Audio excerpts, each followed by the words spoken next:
What's up guys, welcome back to another video. This is a reaction to another Geography King video. It's been quite a long time and this one is examining interesting maps part 6, including worst US map ever. Gonna check this out, hopefully going to enjoy. Links are in the description to my Patreon if you're interested in that. I also just posted a video on my second channel regarding the World Cup, drawn my predictions and stuff, because obviously the US and England, Iran and another country have been put in the same group, and I predicted it very much. So if you're interested in that, links are in the description because I know there's people that might enjoy that. But gonna check this out, hopefully going to enjoy, and let's just get into it. It's been a long time. Howdy, it's Kyle with another installment of Examining Interesting Maps. This is part 6 in the series, and I will leave links to the other 5 in the description and one up here. And I know a lot of folks subscribe to this channel just for these. If you haven't seen my reaction to them, check them out. If you haven't seen his videos, check them out, of course, as always. Videos, and thank you very much. I do appreciate that, and I will continue to post videos in this series, so look for the next one coming soon. And because I'm not big on clickbait, I'll leave a timestamp to the map that I think is the worst one of the US. But let's get started with Examining Interesting Maps, part 6. This first map is a beautiful map that shows the US divided up into 100 states of equal population. Each one has about 3.3 million people. This shit. God damn. was made by Doug Alcedo. This is a beautiful map, some wonderful cartography. Look at the size differences, bro. Holy shit, man. Ain't that crazy? Like the names he gave to these individual states as well, they actually show some good research into the region. Which means I was born in Sacramento, raised in San Joaquin, went to college in Los Angeles, went to graduate school in Palmetto, spent some time in Orlando, and now I live in Cumberland. And this map really shows clearly just how sparsely populated the Great Plains are and the interior west. Yeah. The title of this map says it all. No real surprises here. The southeast has 70%. Mostly pine woods, or in the case 89% in Maine. Oh god, I've seen pictures of Maine, and to be fair, it does show a lot of like greenery, but 89%. It's definitely obviously a good thing, and it makes up for, I guess, places like Nevada where there's 0.5%. Obviously it's desert, so it makes sense, but yeah, that's crazy how it just switches so much. Over here it's just so much like, well, I guess the terrain is so much different, which it is, right? Case of Louisiana and Florida, swamp. My first time visiting Maine was 2021, and yeah, it's about 90% forested. And then you have Nevada. There are some forested areas around Lake Tahoe, but the rest of the state is desert.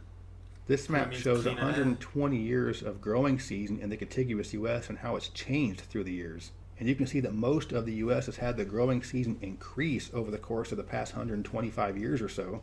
But what you see in Georgia and just to the east, South Carolina, and to the west, Alabama, where you have shortening growing season, is that it's just too hot down there now. So with Georgia, Alabama, and South Carolina, the summers are hotter, but the winters are still kind of chilly. And in terms of agriculture, Georgia's relative importance has been going down for many years.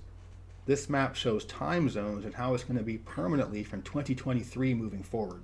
Personally, I think that going to only daylight time is kind of short-sighted, and I doubt it'll last very long, maybe only a couple of years. And if you live up north at the western end of a time zone, you are going to hate this more than anybody. In late December and early January, parts of the UP of Michigan, central North Dakota, and western Montana won't see sunrise until about 9:30 a.m. And from late December... Why? Why is this happening? Why are they changing it? Early January, basically the entire northern third of the country will have sunrise after 9 a.m. So expect some cranky youpers in the office in winter mornings. We go from time zones to zip codes. Nothing at all surprising about this, just kind of a neat thing to see in map form. I think the new nickname for New Jersey should be the Discontiguous Zero. Now let's take a look at a couple of worldwide agricultural maps. And this shows where the main type of livestock are throughout the earth. Cattle. 1.5 billion cattle spread around the world pretty much. A lot in India, which does actually make quite a lot of sense. 22.8 billion chickens. So it's good to see it's not going to run out for a long time. It's not actually as sparsely spread out. There's a lot in China and then some in Europe and stuff, but I thought there'd be a lot more. China love their chickens. 1.2 billion sheep, pretty spread around the world. Not any in the US, so it doesn't show any. Wait, really? There's no sheep in the US? Or is it like just so low it just doesn't show up? 1.2 billion ducks. Again, China's just got all the flipping birds, haven't they? And pigs in China too. And then goats, quite spread around. Has the largest distribution globally and has the largest pure number of the larger animals. You can essentially see the borders of India on that map. Bro, the UK, he's actually going to read for it now, but the UK is literally just a completely different colour when it comes to sheep and cattle. It's good to see, man. A ton of beef in eastern South America, especially southern Brazil and northern Argentina. I find the ducks one to be very interesting because I never really considered ducks to be livestock. But China and Bangladesh love their ducks. Duck's you good, also man. see some ducks in France. That's probably because of foie gras in cuisine. Goats are distributed worldwide, but mostly in tropical areas. And that's largely because in tropical areas you have a lot of lush vegetation growing very quickly, and goats are natural lawnmowers. The livestock with by far the most number is chickens. Chickens don't like the cold very much, so not many in the Arctic areas, but look at Australia. What's up with that, you poultry haters? Americans and Canadians might be surprised by how many sheep there are distributed worldwide. So Australia and New Zealand, they hate chicken, but they love their lamb. And lastly, pigs. 2 places on this map are really highlighted, China and the U.S. state of Iowa. But look at the vast emptiness of hogs in northern Africa and Southwest Asia. Here's another worldwide agricultural map, this time for nuts. And shit, so 58% of almonds in the world grow there? Do keep in mind that despite the name, a peanut is not actually a nut. Growing up in the Central Valley of California where there's so many almonds, pistachios, and walnuts, I just learned to love tree nuts. And the Brazil nuts, cashews, and macadamias are grown in tropical areas. I mean, I'm not gonna lie. I mean, almonds are alright. Pistachios are probably my favourite. I try not to have salted ones because they're just so good. What about cashews? India, Vietnam. Don't like macadamias. I'm not gonna lie. Brazil nuts, don't like them. Hazelnut, I don't really like it. I like hazelnut when it's in something. I don't like it on its own. Yeah, I'm just looking. Pine nuts are good. I like pine nuts. They go well with certain foods. But yeah, pistachios and cashews are my favourite, and it's interesting to see where they grow. Ivory Coast a lot there as well for cashews. But overall, this is just a very good looking map. Here's a map that shows distribution of wild ungulates in Europe, and it's just fun to say ungulate. These are large hooved animals. A, wild boar, and B, roe deer are both found throughout most of Europe. C is the red deer. D are moose, and those are almost entirely in Scandinavia and the Baltic countries. E are reindeer, found only in Norway and Finland on this map, but maybe a few in Sweden. F is the European bison, and we have bison in Europe. Look how low the amount of them is. Just like across the U.S., these things were decimated to the point where there really aren't that many left. G is the chamois, with the red ones being Pyrenean and the blue ones being Alpine. And H are ibex. The red ones are the Iberians and the blue ones are Alpine. 1,000 years ago, this map would probably be almost entirely blue. Probably not the British Isles or northern Scandinavia, but just about the rest of it. There are a bunch of overlay maps like this that compare the size of one country to another. So this is a random one that I chose highlighting Japan over Europe. And there are 150 million people in Japan, which is way more densely populated than Europe as a whole. And you can make maps like this yourself at the website thetruesize.com, and you can basically overlay any country over any other one. This is the... Really? Truesize.com.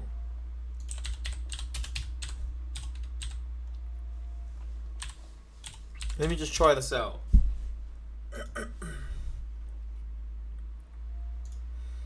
So let's get the UK, the true size of England.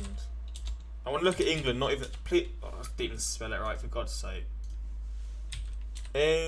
Oh my God, what's going on? Oh, jeez. It's not even going to come up. So it's got to be Britain, right? No, UK?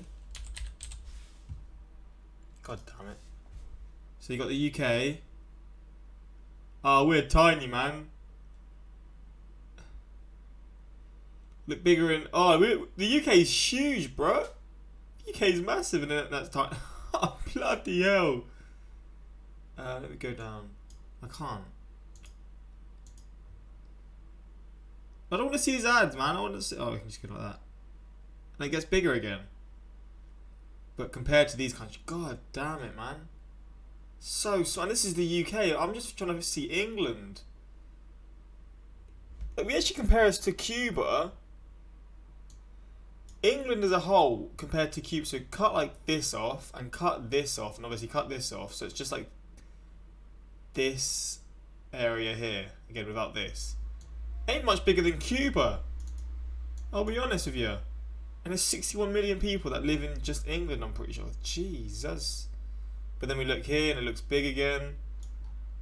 Yeah, that's weird, man. It's so weird how the world map does that. It's cool that they shouted that out there. It's interesting to see. The first of two maps showing the contiguous U.S. overlaid with other places. This one, Antarctica. With most map projections, especially Mercator projection, Antarctica will look way bigger than this. And this one shows the contiguous U.S. overlaid with Mars. And that giant canyon in the middle is called Valles Marineris. It's a canyon. And for some of the younger folks watching this, there might be a chance in your future where you get to visit this in person as a Mars tourist. This map shows where the vast majority of folks in China live. China and the U.S. are about the same size, so imagine 300 million people living in just the eastern half of the U.S. and a grand total of 30 million in the entire western half of the U.S. This map shows the official results of the 2019 North Korean election. And yes, North Korea does have elections. People do go to the polls there. And as you can see, Kim Jong-un's party won 100% of the vote across the entire country. God and as the whippersnappers might say, looks kind of sus. I guess they just hold a gun up to them whilst they do it, right? But what a name for that party, the Democratic Front for the Reunification of the Fatherland. Here's the geographic distribution of giraffe patterns in Africa. Really cool. Okay. I had no idea this was a thing, although it makes perfect sense. It's really interesting that the ones in East Africa around Kenya don't seem to interbreed. And I didn't even know there were giraffes in West Africa. So before we took a look at ungulates in Europe, now let's look at moose in North America. And you can see a clear line of heavy moose population across Alaska, southern Yukon, northeastern British Columbia, central Alberta and Saskatchewan, southern Ontario and Quebec, and the New England area of the U.S. And they also follow the spine of the Rocky Mountains all the way down to southwestern Colorado. And apparently moose have taken over all of Newfoundland. Here's a beautiful map showing the distribution of active oil and gas wells in Texas. It's hard to tell from the legend, but the red areas are natural gas, blue is oil, and yellow are the urban areas. And I have to admit, I was a little surprised to see this map. I thought there was much more overlap between the oil and natural gas areas. That giant section of blue in West Texas is the Permian Basin. And there has been huge population and job growth in the towns of Odessa and Midland right there. You look in the middle part of the state where there's hardly any oil or natural gas, that's mostly Texas hill country. And in the southwest is where you have the dry desert mountainous part of the state. And just the way the distribution of these wells are leads this map to be basically art. This is just a really good map. It shows exactly what it needs to show, and it's presented very well. And this is another beautiful map that shows river systems in the U.S. It looks almost fake because of the colors chosen, but this is just a really cool depiction of streams and rivers throughout the country. So kind of like the previous map of Texas, maps can be art if done well. This is just a basic shaded relief map, but it looks beautiful. Days. I know. Well, this is cool as hell, man. I wonder how the UK would look. It'd be a bit mountainous in like Scotland and a little bit of Wales maybe.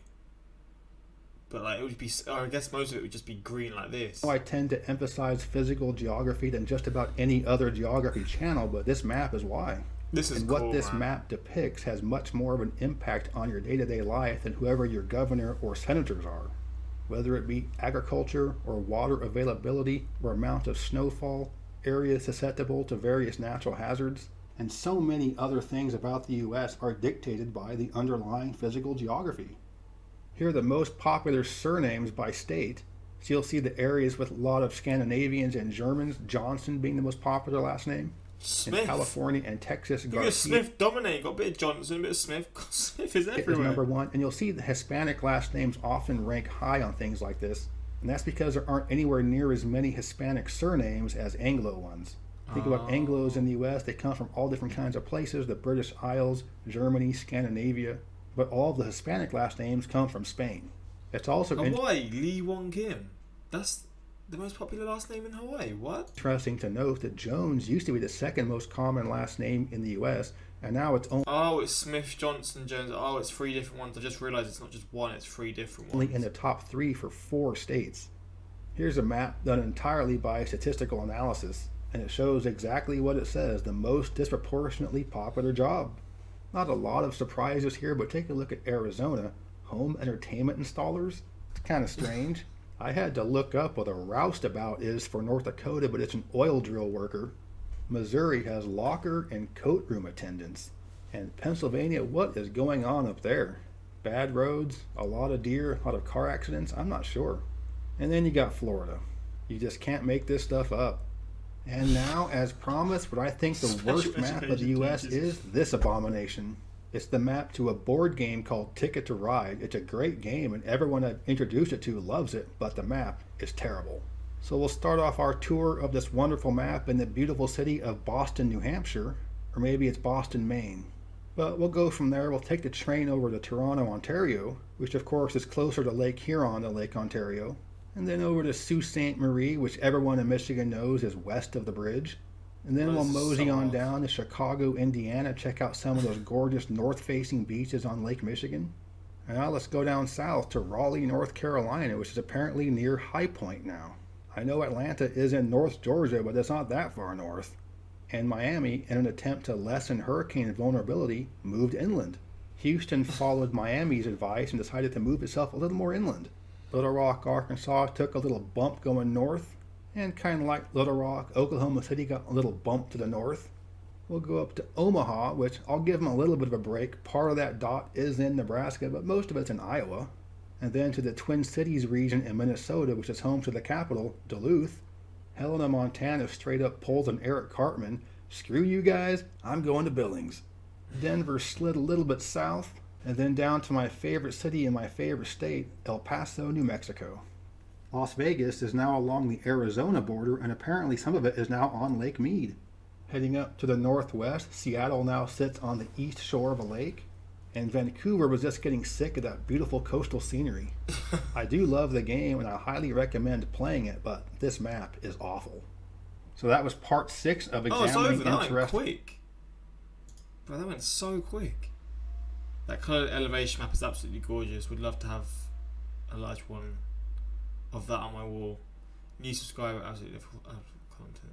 One of my favourite series on YouTube. Same, and I enjoy this one a lot. I just love seeing geography stuff, and it's just cool to see these maps. But yeah, hopefully enjoyed this. Let me know your thoughts. If you want more of these reactions, obviously let me know. I've been doing a lot of map reactions recently, so maybe you're sick of them by now. But yeah, that's the reaction. Hopefully enjoyed, and until next time, like, subscribe. Peace.